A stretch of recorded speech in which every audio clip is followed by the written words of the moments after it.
hadda waxa muuqata in waxa weeye khaatumo ay tahay maamul madax banaan oo Puntland aan diyaar u ahayn inay ku birto wasay hadda iyagu u wadaan Somaliland aan doonayna ka mid noqoto kartida ay leeyihiin dadkan sida loo yaqaan ama dhulbaanta oo inta badan dadka qaar markii hore oran jireen waa dad badan oo hadiye jeer waxa weeye iska reer miyiho waxa weeye sida garxayska kala boqol jeer bay ka horeeyaan waxa weeye siyaasadaha waxa weeye fadhiidka garxayska kala marka dagto waxa weeye imaka iyagoo hartiya oo daarooda oo waliba Puntland wax ku leh bay haddana go'aansadeen inay wax ka noqdaan Soomaaliya iyo Somaliland adagudina waxay ku keenaysaa naafo isaga iyo dadkiisa waxa weeye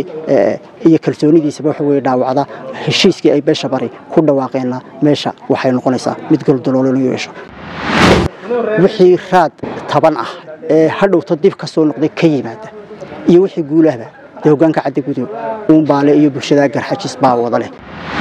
jabhadu ujeedada ay ka duuleysay maxay ahayd mise gaadhay ujeedada taa waxaynu ka soo koobsanaynaa haddii gaadhay iyo haddii aanay gaadhinba waxa la weydiin doonaa cadagude go'aanka uu qaatay waxa ka soo baxay waxay ahaayeen koox yar oo ah guddi la sameeyay iyo tobaneeye garaad oo aan khilaafkoodu inta badan badnayn dibadda u soo baxaynin transparency ah wada xisaabtamaya dadkooda la hadlaya mararka qaarkood ardayadooda qiimeynaya cid kastaba wax loo diray wixii lagu xaabayn lahaa dagaalkaas oo ku fognaa بسم الله الرحمن الرحيم السلام عليكم ورحمة الله وبركاته داود ياشد قيمين تي قدرنت نجا مدنو كسر دوادا ورئيس سجار iyo markale ugaas Cabdiqaadir Xaaji Faarax Xaaji Cilmi oo marar kala duwan aan waraysiyo dhinacyo badan taabanaya aanu la yeelanay ugaasku waxa uu falanqayn oo darasiid iyo sidoo kale falanqayn ku sameeyaa arrimaha mandaqada geeska Afrika tan Soomaalida iyo Somaliland ugaas ugu horeyn ku soo dhawow telefishinka caalamiga ah ee Bulsha TV su'aasha koowaad ee aan ku weydiinaya waxa ay noqonaysaa waxa jirtay inaad hore u sheegtay in Somaliland lagaga guuleysanayo dagaalka Laascaanood maxay yihiin qodobada ama daraasadda aad u cuskatay bismillaah alxamdulillah marka hore fahmiyo waan salaamaya adiga iyo bahda saxaafada gaar ahaan Bulsha TV iyo inta kale ee hawlahan oo kula wada hadii jeer u gudbisa afkaaraha kala duwan iyo falaqeymaha aanu sameeyno bulshada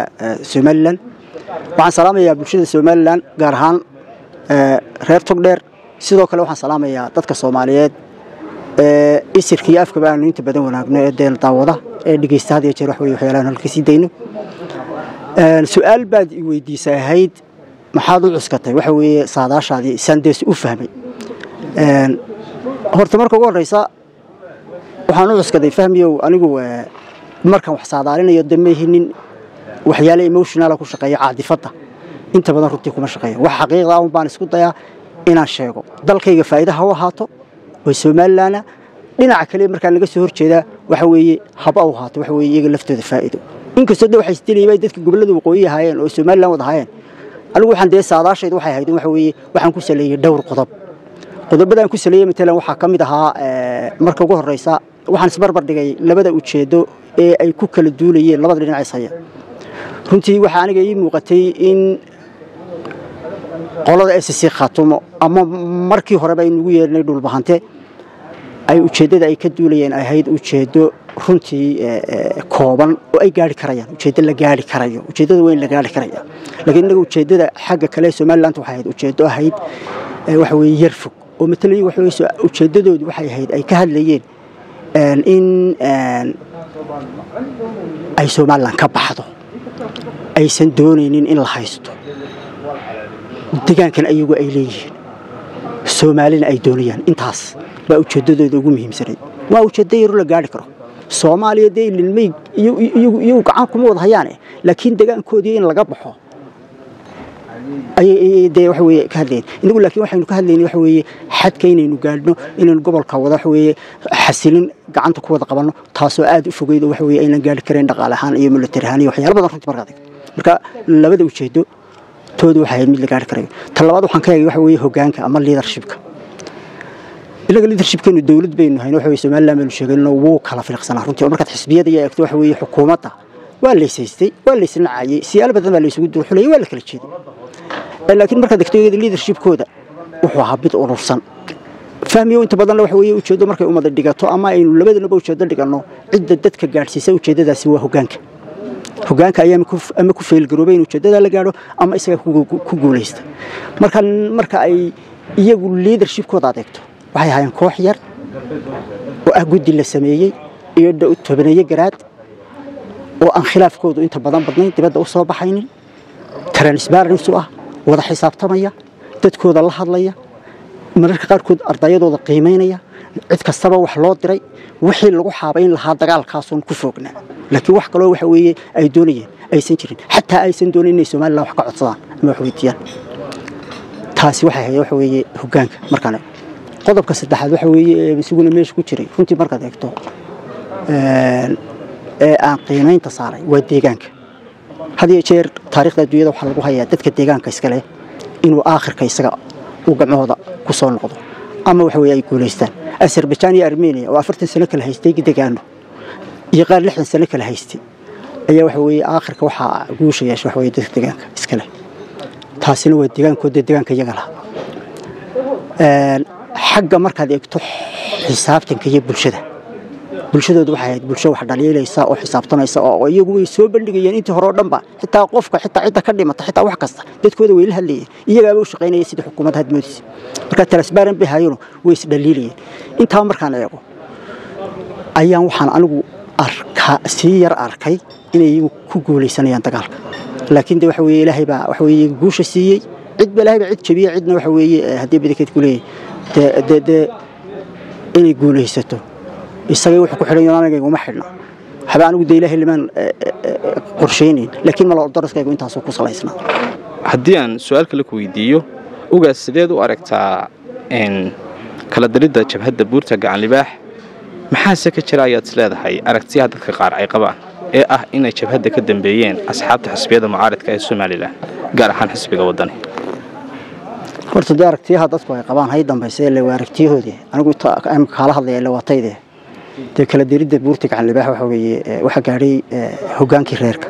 hogaanka caddi guud hogaamiye marka waa ku taageersanahay sidii la doonaba dadku ha kala fikir duwanaado laakiin radii hogaanka gaaray waxa weeye waan ku taageersanahay de wixii shar ama khayr ah ka yimaada waxaan u jeedaa waxa weeye ilaahay shar nagama keenay wixii raad taban ah ee hadhowta dib ka soo noqday ka yimaada iyo wixii guulaha de hogaanka caddi guud baale iyo bulshada garxajis baa wada leh wixii iyaga dib ugu soo noqday waxa weeye ku yimaadeen waxay noqonaysaa waxaanay de markii hore ka fiirsano waxa weeye raad taban ku yeeshay laakiin markaynu guud ahaan isku wada eegno guddiga Soomaaliland loo daba fadhiyaa waxa weeye wixii ay gaadhay waan ku taageersanahay waana soo dhaweynayna de waana lagu la shaqeynaya Soomaaliland waxa weeye nabadgelyo ayaan doonayno de waa u tan xisbiyada iyo afkaarta dadku qabaan لو سؤال سؤال قطر دير وحوي ده واحد ميش مرة يجرحش بها حسبيا إنه يجرحش صار الله ترينا وهجانك يجرحش أم مشرح مثلاً مرة يجرحش ده وحوي قبل سكول المال موجود ديك أنا مناك الورلا ويدعي كرتات تاس لكن مرة إنه كهذا لأنه أنت إنه مقالة ده حسبيا ده ويبيني يروح ويشجعنا أنا شغال كل هين أو ساعات بيوشجعن قد يجرحشنا مرة ما قادنا ما ورنا أنا قاصبين وحوي هالتبيت كل شهادة سكة صباحات يا سمية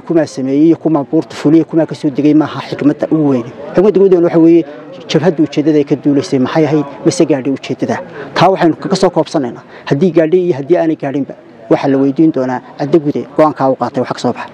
إن هدي وجودستو هالشيء كهذا لو حلينا يو خلاف كسياسات السوماليلاند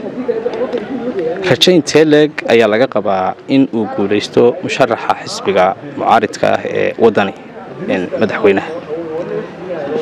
سامين سمكوية رانا سعيد أي كلام دور شدة مدحتوية ده حسب حاكم ككرمية فهمي وصل الله صوته بيش وحوي كرحجسكو واتكوي حكومة بقاطع على شركي وحوي برع وحشي وحوي نيسان مدحوينه وحريرة فنتي وحوي ليه لنا إن أوي وكان وحوي متلاف تاسي وكل شركة سمية وحوي واحد مودس مركا إني قاطعين حكومته وإدارتها كلا شرعية سيدا برلمانك وحيالها كلا أي دين لا شقينيين لكن وحوي أي صرف ما يصنين أي دين بدل شيئين مدحوين ويسوقوا باب كفر تيبي إمك وحي كسر على وحوي حيدامك هالشيء كنا وحوي وحكي سو شقيي سلادين تا وحوي بارقة way ku mahadsan yihiin hadduu guulaysto laakiin waxaan ku sheegay heshiisku inta badan waa heshiis gacan saddexaada waa third party agreement waxa loo yaqaan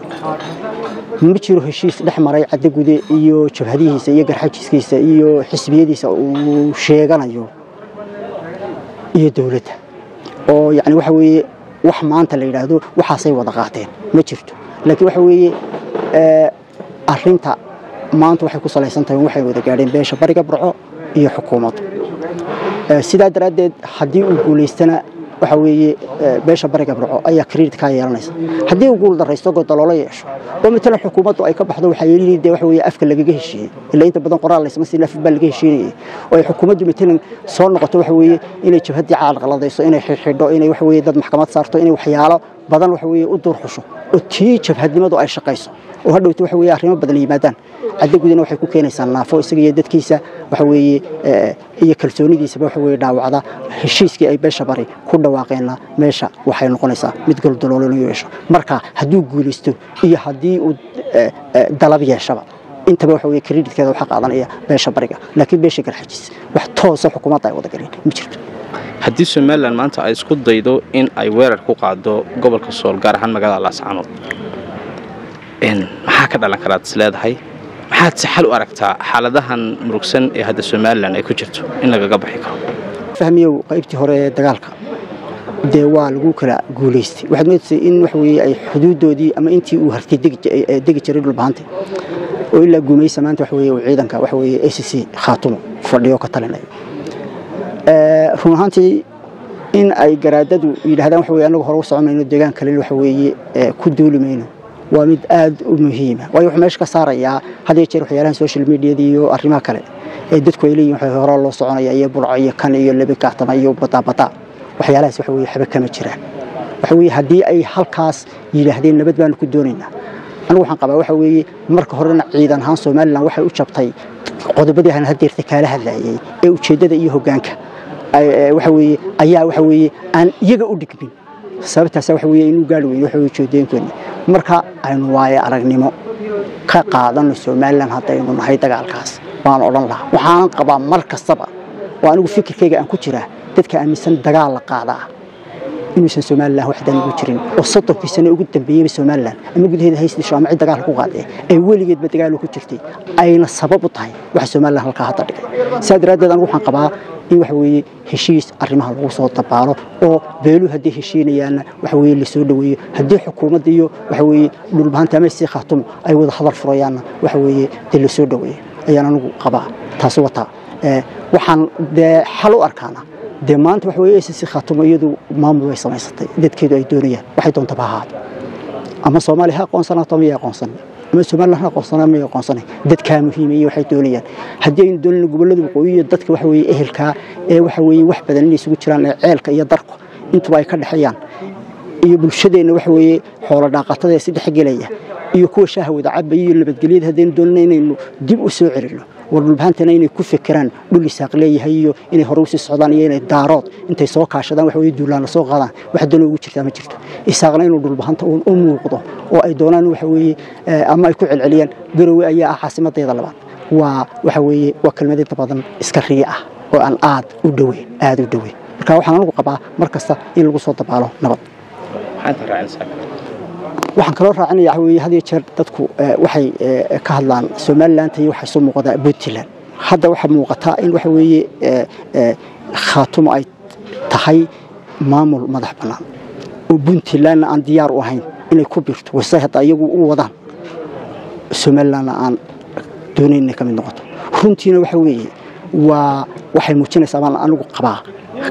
kartida ay leeyihiin dadkan sida loo yaqaan ama dhulbaanta oo inta badan dadka qaar ay markii hore oran jireen waa dad badawho oo hadii jeer waxa weeye iska reer miyiho waxa weeye sida garxajisku kala waa been boqol jeer bay ka horeeyaan waxa weeye siyaasadaha waxa weeye fadhiidka garxajisku kala marka degto waxa weeye imaka iyagoo hartiya oo daarooda oo waliba Puntland wax ku leh bay haddana go'aansadeen inay wax ka noqdaan Soomaaliya iyo Soomaaliland dhiil bay la galeen dhiilkii waa loo hilgin waayay way ka noqdeen Puntland oo kaliya iskuma halayne waxay sameysteen maamul gaar ah iyagu ay leeyihiin oo 4.5 kii Soomaaliya wax lagu qaybiyay ayay macna yiraahdeen wax weeye inagoo daarooda baa daaroodka qaar dulman yahay sidaa daraaddeed anagu maamulkayga ayaanu samaysanaynaa marka taasi waxa weeye waxay muujinaysaa in cid 4.5 ku wada dhirigtay iyo cid ku wada qaday labaduba aysan jirin hadday isaaqtay hadday daaroodba tahay meel kasta bay jirto beel ku dulmanay dulmina uu dulmi u yahay sida daradeed waxa weeye waxa ugu wanaagsan meel kasta lagu dhiqi karaa inay tahay waxa weeye in bulshooyinka la soo jiido ay wax wada yeeshaan haddii bulshooyinka wax wada yeelan waayaan waxa la yiraahdo isaaqnimo shaqaynaysa ma jirto xitaa hartinimaduna shaqaynayso haddii wax wada yeelan waayaan aad baa ku salaam aad ayaan uga mahadnaqaynaa ugaas cabdiqaadir xaaji faarax xaaji cilmi oo waraysiyo kala duwan oo aan ka qaaday ku iftiimiyay xaaladaha mandaqada iyo tan Soomaaliland ee dhinacyada siyaasadda amniga dhaqaalaha iyo waxa weeye dimuqraadiyadda ku saabsan ugaaska aad baan uga mahadnaqayaa waraysigan gaarka ah ee uu iga ogolaaday inaan halkan kaga qaado nooli kulante iyo isma dhaafno waa fahmi kaysa xirsi bulsha TV bro